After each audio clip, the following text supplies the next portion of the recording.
What's going on, ladies and gentlemen? Welcome to the Meridian University Dynasty here on NCAA Football 06. This is a series that ended up winning the vote as far as the series proposals go. I just have done the Niners series as well just because I wanted to do Madden 06.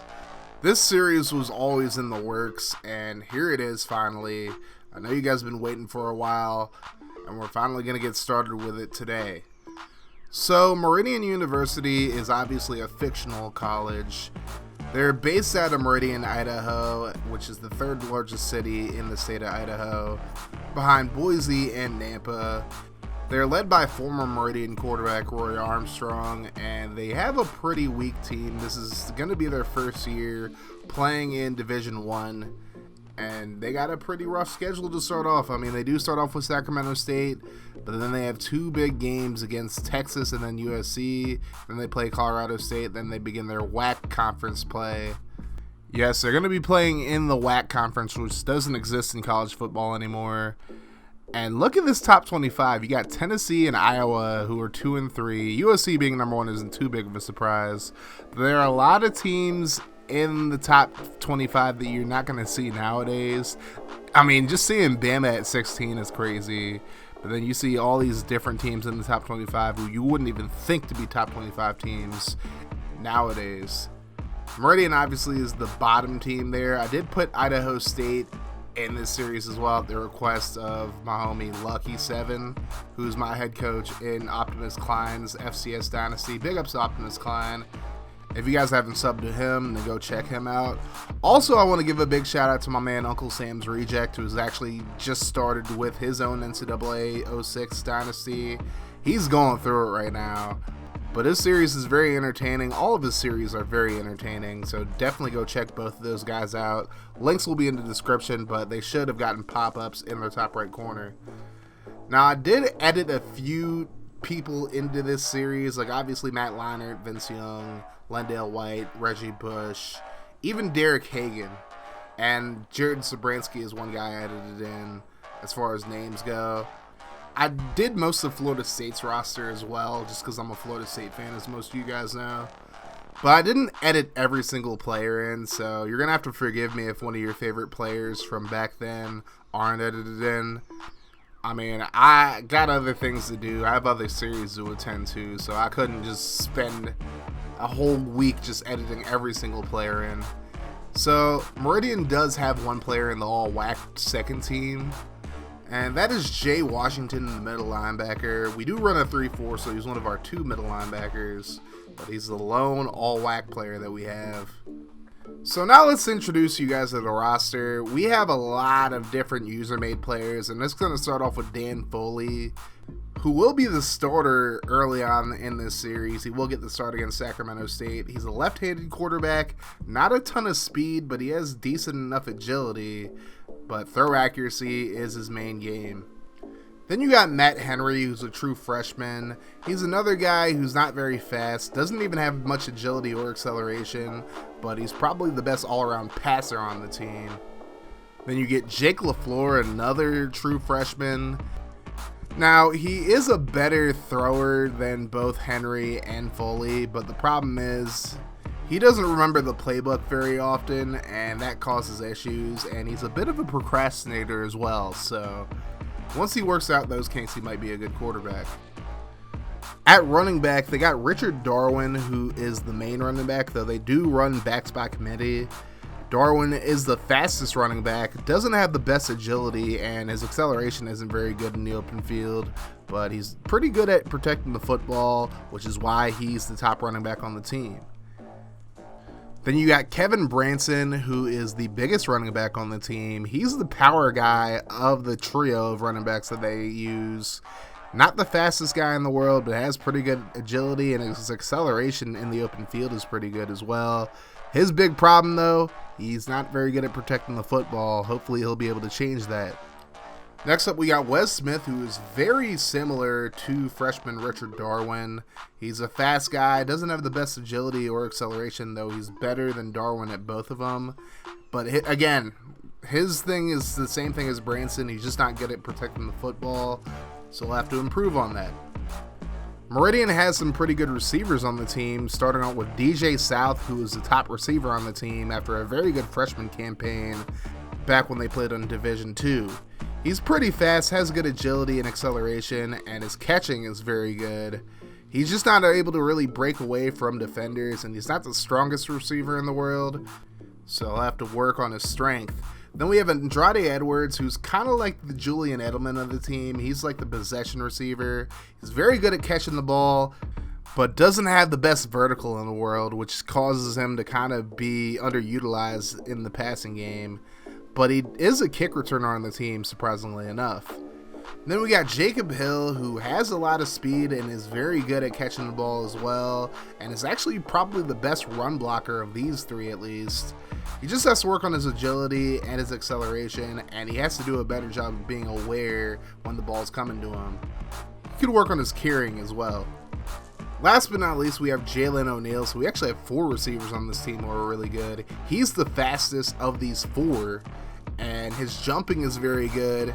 His issues are more so with catching the ball, breaking tackles, and being aware of the ball as well. But once he works on those, he'll be pretty good. His height is also kind of a concern, but we'll have to see how that goes. Now, to the tight ends, we got Landon Hallmiller, who's actually going to be the starter this year. He's a very balanced tight end. He's kind of a jack of all trades, master of none, but he is considered more of a receiving tight end because he has a good vertical and his hands are pretty good as well. Next up, you got Marcus Firestone, who's a sophomore. He's not very fast, and he's considered more of a blocking tight end, though his hands are pretty good, and he's good at breaking tackles. He's just not really good at getting away from people. That being said, he's very dependable in the red zone. He can definitely make a catch when you need him to in the end zone. I just don't know he'll get away from anybody. Then we got Billy Mantis, who is definitely more of a blocking tight end than anybody else. His catching is not very good. His jumping's even worse. Then again, at 6'7", you don't really need to jump for too many passes, now do you? He is a bit faster than Firestone as well, so maybe you'll see him get more reps on passing downs than Firestone. Last but not least, you got Damian Hudson, who is a former running back. Now he's playing tight end for Meridian. Not the fastest guy in the world, but his catching is very good. Just has to work on his vertical a little bit, and he'll have to work on holding onto the football and being aware when passes come to him. Now we go to the offensive line, and the best offensive lineman on the team is Roberto Ramirez, who's 6'5", 300 pounds. He's not the best run blocker in the world, but he is a hell of a pass blocker. It might be ideal for him to play on the right side of the line while Dan Foley is the starter, but he's a hell of a pass protector, just has to work on his run blocking. On the right side, you have Matt Jennings, who's kind of average at both pass blocking and run blocking. His awareness is decent, but it's probably the worst on the offensive line. He is a senior, so there's not really much more for him to work on. Hopefully he'll have a good senior year, but I doubt it. Now we go to right guard. We have Russell McDaniel, who's a sophomore. He's a little bit undersized at 262, but he makes up for it by being pretty good as a pass blocker and run blocker. He could stand to get better, but as of right now, he's pretty good at both. His strength needs to get a little bit better, but his awareness is amazing. At left guard, you got Jamal Austin, who is 6'4", 304 pounds. He's not a very good blocker, but his strength is up there, and his awareness is pretty decent as well. He's a guy who could be a project on this team as well. Last but not least, we got center Stacy Williams, who's 6'2", 241 pounds. He is very undersized for the offensive line. His strength isn't very good, neither is his pass blocking or run blocking. His only real saving grace is his awareness. So now we go to the defensive side of the football, and we got Lindsey Shue. I don't know if it's Shue or Show. He didn't really give me a way of pronouncing his name, but oh well. He is the defensive captain of this team. He's probably got the best awareness and best strength on this defense. Unfortunately, he's a senior, so we'll only get 1 year with him, but hopefully he'll make it a good one. On the other side, you got Curtis Johnson, who's a sophomore and nowhere near as good as Shue is. He's very undersized to be playing in a 3-4 defense, and I'm kind of worried about him being at 228 pounds playing left end. So you can only imagine my worry that we have a 237-pound defensive tackle in Darren Houston. Not very strong at all. even decent centers are going to be pushing him around left and right. I'm not even trying to bury the defensive line. I'm just being honest. Shu's the only one who will even be decent on this D-line. You do have Jason Mason, who is a project for the future, but even right now, he's not the best defensive lineman in the world. He'll have to bulk up a little bit or bump out to end at this point. It does get a little bit better at linebacker as you have Greg Montgomery, who's the left outside linebacker. He's a heavy hitter and a very sure tackler. I just think he has to work on his speed a little bit, especially for a left outside linebacker. I know you play in a 3-4, but you still have to be a little bit faster to get to the quarterback. On the other side, you got Kellen Tautofi, who's a junior. He is very undersized, 6'1", 195. I mean, that's more suited for a corner, but the problem is he isn't very fast, so they got him at right outside linebacker. Hopefully he gets a little faster than that. Hopefully he gets a little stronger, but we'll have to see.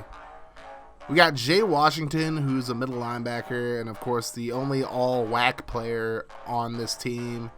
He's actually an alternate for Lindsey Shu, and he's probably going to be the team captain next year. He's just that good. He just doesn't have a ton of help around him, unfortunately. He does have a good right-hand man in Jeffrey Anderson. He's a little undersized at 5'11", but 230 is a perfect size for a middle linebacker. He's a great tackler, and he has even better strength. He just has to do a little better with his play recognition. Alonzo Irving is the top corner on the team. He's pretty fast, just has to work on his acceleration and agility a little bit, and his strength could be a little bit better. Also, at 5'10", you probably can't afford to not have any hops, and he really doesn't have any hops whatsoever. So you're going to see him get mossed a ton this year. Next up, we got Reese Spencer, who's the other cornerback. He's a true freshman. He's actually much faster than Irving, has much better agility and much better acceleration as well, and much better hops. Just has to work on his strength and tackling, and he'll be a much better corner in my opinion. Now you got Miles Burrow, who's the starting free safety. He's actually pretty fast for a free safety. His agility could be a little better, but he's a great tackler. Could stand to have a bit more strength and a bit more awareness, but overall, he's pretty good compared to the rest of what you have on this defense. Right next to him, you have Rory Bird, who's the starting strong safety. He's a bit undersized at 5'10", 195, but still a pretty good safety. Just has to work on his speed a little bit. His agility could be much better as well. Not great with catching, but his tackling's really good, and his strength is decent enough, and his awareness is pretty good as well. The kicker is going to be Skylar Lambert, who's a junior. He has decent enough power and accuracy, and his awareness is pretty decent as well, but he could be much, much better than what he is. And then we got Ray McRiff, more like Ray McWiff. But anyways, so another thing that I added into this Dynasty was I actually used a lot of characters from the FGFL and put them in the colleges that they're from. So I just want to give a big shout out to Franchise Gaming FG, who is the commissioner of the FGFL.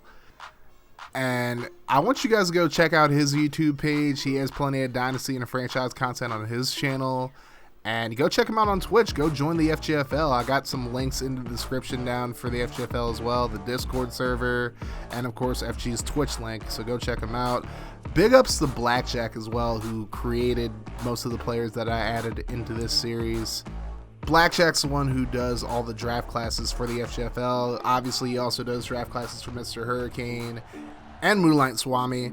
I'll put a link to his YouTube channels in the description as well, both his main sports channel and then Barcadium, which is his LP channel. But he's mainly on Twitch, so go check him out on Twitch. So I just wanted to show this game between Temple and Arizona State because it features a few different FGFL players. Most notably, Kyrie Oakley of Arizona State and his brother Ty Lee. You're only really going to see Kyrie in this game, however, as there's a big pass over the middle for the first down. Temple has an early 7-0 lead if you guys weren't paying attention, but now Arizona State's driving here. Here's the play fake. There's a throw over to Derek Hagan. He's going to pick up the first down.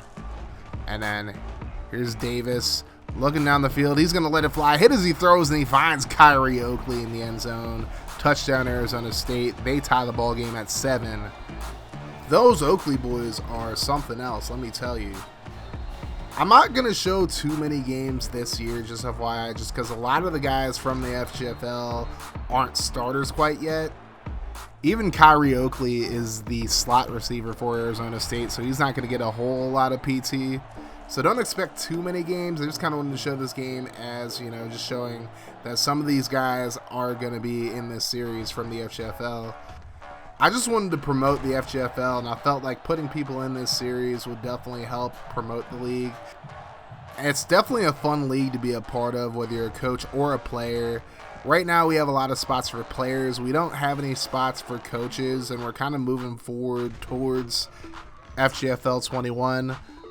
And we do have all 32 coaches out for FGFL 21 decided, but we do have some kind of developmental thing going for people who want to coach in the future. I'll let FG explain that a little bit more when he's ready to talk about it, but just something to keep an eye out. So if you guys want to be a part of it, you guys want to be a coach in the FGFL 21, then you might have a chance. So we are in year 5 of this incarnation of the FGFL, and we're in week 1 still. Usually for week 1, FG shows all of the games just to give Blackjack time to come up with the draft class. I'm actually the head coach of the Green Bay Packers, and I took an L in the first game to the 49ers, who are actually Super Bowl contenders in the FGFL, so no shame in that. But if you guys want to check it out, the link's going to be in the description, like I said. If you want to make a player, you might want to do that sooner rather than later, because Blackjack, I think, might be putting the finishing touches on the draft class very soon. But people in the server will definitely explain things better than I did. You know, I'm kind of bad at explaining things sometimes, but it's all good. Anyways, Arizona State ended up winning this game 28-16. So congratulations to the Sun Devils. Now we head into Meridian's first game of the year, which will be next video.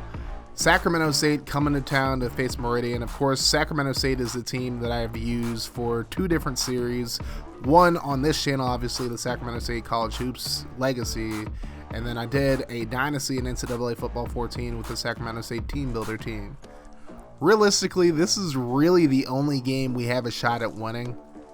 I mean, the WAC isn't a good conference, but Meridian is a bad football team. That's all I'll really say. That's going to do it for this video, guys. I really appreciate you watching it, and I'm really excited to get this series started. If you guys enjoyed the video, make sure you guys slap that like button and hit the sub button if you're new to the channel for more franchise and Dynasty content. And make sure you turn your notifications on to join the notification gang. That way, every time I upload a video, you guys will be notified.